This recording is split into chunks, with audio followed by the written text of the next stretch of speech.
Welcome to our channel. Today we how to set up webhook handling with AWS Lambda for no-code apps, full guide step-by-step clearly.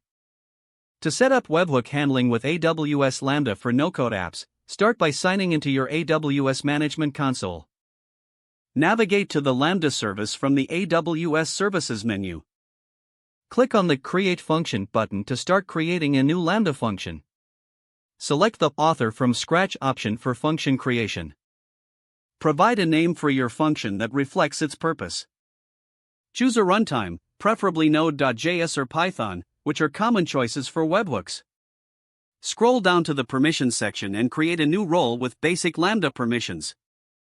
Next, click on Create Function to generate your new function. Once your function is created, you'll be taken to the function configuration page. In the Edit Code section, you can start writing the code to handle the webhook. Make sure to parse the incoming event data correctly. Use appropriate libraries to handle HTTP requests, if necessary. After writing your code, click on the Deploy button to save your changes. Next, you need to set up an API gateway to trigger your Lambda function.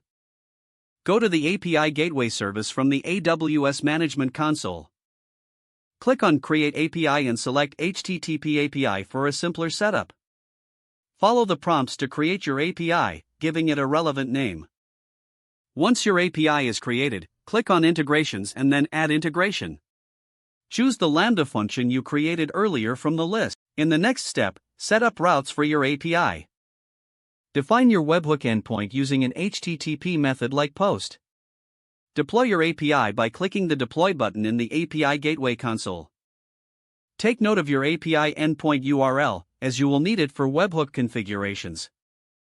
Now, go to the service where you want to set up the webhook. Locate the webhook setup section and enter your API endpoint URL.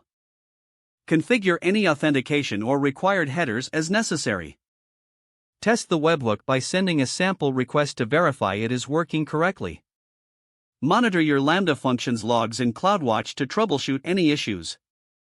Adjust your Lambda code as needed based on the incoming data and any specific processing requirements.